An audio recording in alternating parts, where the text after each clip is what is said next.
Coucou mes diamants, Olive Chavi, cadre commercial, conférencière, coach en motivation personnelle.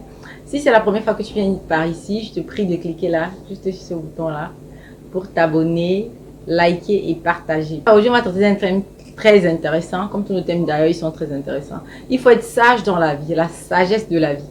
Qu'est-ce que c'est la sagesse de la vie en fait? La sagesse de la vie,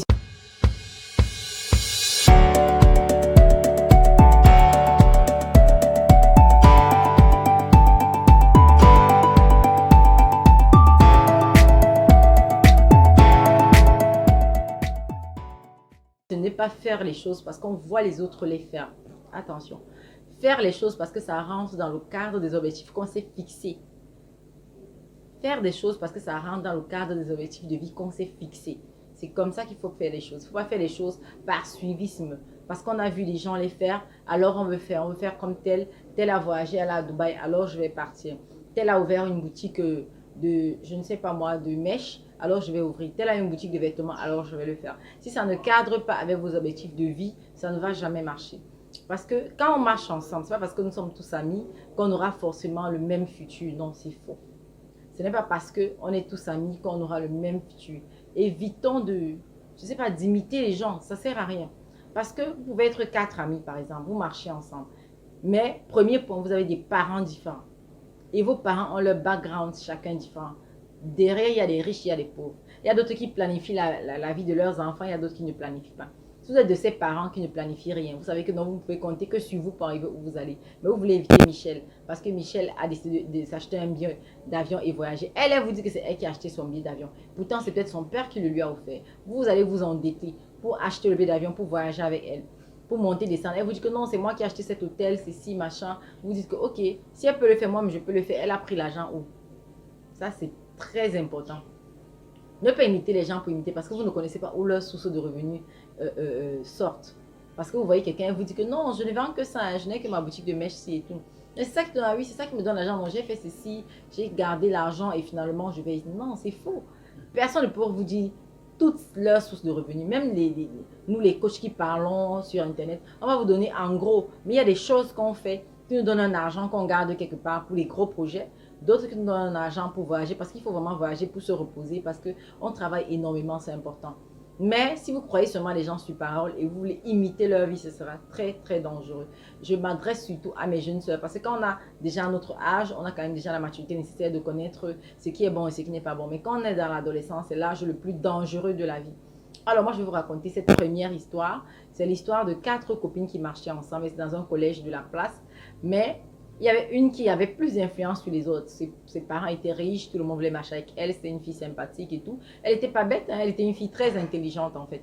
Donc, elle était là toute la journée avec ses camarades, à monter, descendre. Quand le professeur vient, elle dit qu'à sortons, allons-y, allons manger le gâteau, allons ceci. Ses copines aussi la suivaient et tout, elle ne suivait pas les cours. Elle, il y avait quelqu'un qui lui donnait le cours après, elle passait son temps dans la nuit à le lire. Et quand on remet les notes, on se rend compte qu'elle a la meilleure note. Mais ses copines disaient, mais tu fais comment, tu fais comment? Elle dit, ah, moi je suis seulement intelligente et je suis seulement. Mais vous étiez là avec elle par suivisme. Elle dit que non, je vais m'acheter cette greffe-ci parce qu'il faut qu'on ait un voyage, même à Créby. Vous aussi, vous partez vous endetter parce que vous voulez que machin demain après-demain. Ce n'est pas la même chose. Ce n'est pas la même chose. À la fin des 4 copines, l'autre qu'on croyait la plus bête possible, c'est elle qui a réussi à son examen. Tous les 3 autres, elles ont échoué. Et quand elle est passée en classe supérieure, elle a trouvé d'autres copines. Elle a continué son bout de chemin. Donc, il faut faire très attention, il faut avoir le discernement dans la vie. Parce qu'il y a des personnes qui sont là pour nous tromper. Pendant que vous êtes là, vous êtes concentré sur votre objectif de vie, que donc voici là où je veux aller, après ça, next step et tout. Non, parce que moi, je suis quelqu'un, par exemple, qui aime avoir des objectifs chaque année. Je me fixe des objectifs par an. Si cette année, j'ai dit que non, je dois avoir un BIC de 100 francs. Si l'année finit et que je n'ai pas obtenu mon BIC de 100 francs, je suis mal.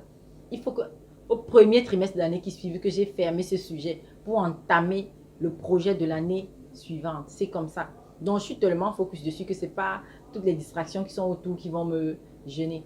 Voici la deuxième histoire. C'était 4 copines également, toujours au lycée, qui marchaient ensemble. Elles étaient toutes idiotes.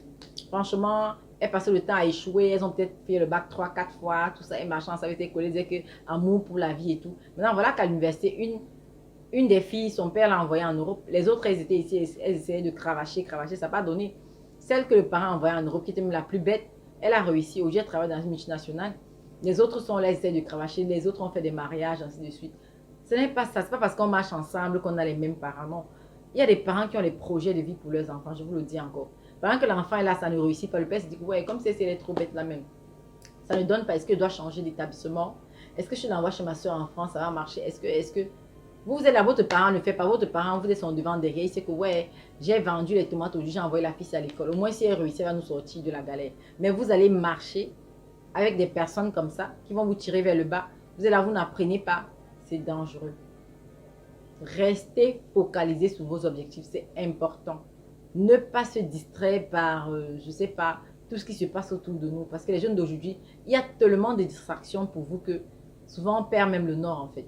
Il y a les réseaux sociaux, il y a des gens qui passent le temps à faire des commentaires désobligeants sur les autres. Pendant ça, les autres avancent. Les personnes même que vous insultez sur Internet, là, ils avancent. Quand vous regardez leur vie dépasse la vôtre. D'ailleurs, même si vous vous intéressez à leur vie, c'est parce que leur vie est supérieure à la vôtre. Vous voulez comprendre des choses incompréhensibles. Mais ce n'est pas les réseaux sociaux qui vont vous dire, ils vont vous faire vendre uniquement le rêve. Vous n'aurez que ce rêve-là que vous allez prendre. Vous n'aurez jamais la réalité. Parce que personne ne va venir mettre ses livres de compte sur Internet que regarder mes livres de compte. Même si la personne est transparente, commence. La chose que vous ne verrez jamais sur Internet. Hein. Il n'y a aucune entreprise qui va dire que tenez, voici mon livre de compte. Regardez, hein, la comptabilité, le passif, actif. Non, personne ne le fera. Donc, c'est pour vous dire que c'est du n'importe quoi. Restez focalisé sur vos objectifs. Donnez-vous des objectifs chaque fin d'année. Essayez de les atteindre. Un objectif ne doit pas être fait en 5 ans. Non, c'est que vous avez raté quelque part. Dès que vous avez fait votre business plan, vous vous êtes donné un objectif que non, ça doit être réalisé cette année. Que ce soit un enfant à faire, que ce soit le mariage, que ce soit l'ouverture d'une boutique, que ce soit... C'est que si vous avez donné un temps pour le faire, respectez ce temps. C'est pour ça que je dis qu'un objectif doit être smart, simple, mesurable, atteignable et réalisable dans le temps.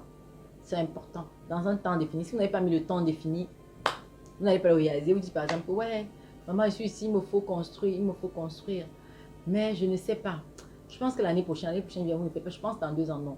Vous faites d'abord un business plan. Chacun veut construire. Il faut d'abord déjà avoir l'achat du terrain. Vous êtes sûr que vous avez votre permis de bâtir. Vous avez les plans de construction. C'est une fois que vous avez les plans de construction et tout, et les devis estimatifs de la maison, que vous pouvez maintenant bâtir le temps. Ok, je pense qu'avec les finances que je vois ici, ça va me prendre 2 ans, ça va me prendre 3 ans, ça va me prendre 4 ans. Il faut que ce soit sur un temps défini. Il faut que ça traverse beaucoup le temps là. Si vous avez mis peut-être 2 ans, ça peut aller jusqu'à 2 ans et demi, 3 ans. Il faut que ce soit réalisé. Si ça part à 5, 6, 7 ans, ça veut dire que votre objectif n'était pas smart du tout. Un objectif smart ne glisse pas sur plus d'1 an. Ça, c'est automatique, ça ne glisse pas. Ça reste dans le temps défini. Sauf s'il y a des contraintes comme Corona, des contraintes que vous ne maîtrisez pas, les tremblements de terre dans le monde, ça sont les choses que vous ne pouvez pas définir à la base. Oui, mais si ça ne dépend que de vous, ça doit rester smart et ça doit être réalisé. Il faut être sage dans la vie. La sagesse de la vie est importante. Restez focalisé sur vos objectifs. Ne vous éparpillez pas. Si vous vous éparpillez, la vie ne va pas vous louper. Si vous restez focalisé sur vos objectifs et que vous les réalisez, vous aurez le respect de vos pairs, vous aurez le respect de votre entourage. Donc, restez focalisé sur vos objectifs. Alors, comme je le dis souvent, ce ne sont pas seulement les plus intelligents qui réussissent, mais les plus audacieux. Nous sommes arrivés au terme de cette vidéo. Si elle t'a plu, mon diamant, je te prie de cliquer, de liker, de partager. Surtout, laisse un commentaire. Je lis tous les commentaires. Et surtout les commentaires positifs. Les commentaires négatifs, je les prends aussi, hein, parce qu'on prend tout dans la vie. Et puis, j'essaye de m'améliorer parce que si quelqu'un a pris le temps d'écrire, ça veut dire que quelque part, ce qu'il a dit est très intéressant et que je dois m'améliorer. Alors, sur ce, je me sépare de vous, mes diamants. À la prochaine vidéo. Bye bye.